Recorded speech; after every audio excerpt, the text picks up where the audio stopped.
घर परिवारवा जागल बपियवा काहे ना बुझेला बात के। घर परिवारवा जागल बपियवा काहे ना बुझेला बात के। अभी अबिरिया लगाला बलमुआ रंगवा डलिया रात के।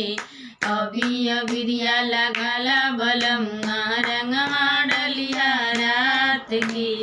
घर परिवार जागल बपियवा काहे ना बुझेला बात के। घर परिवार जागल बपियवा काहे ना बुझेला बात के। अभी अबिरिया लगाला बलमुआ रंगवा डलिया रात के। अभी अबिरिया लगाला बलमुआ रंगवा डलिया रात के।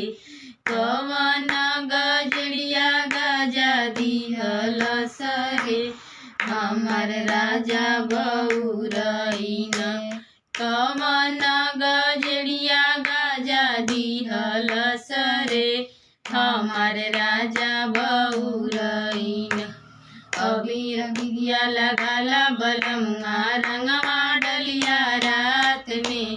अभी अबिरिया लगाला बलमुआ रंगवा डलिया रात के।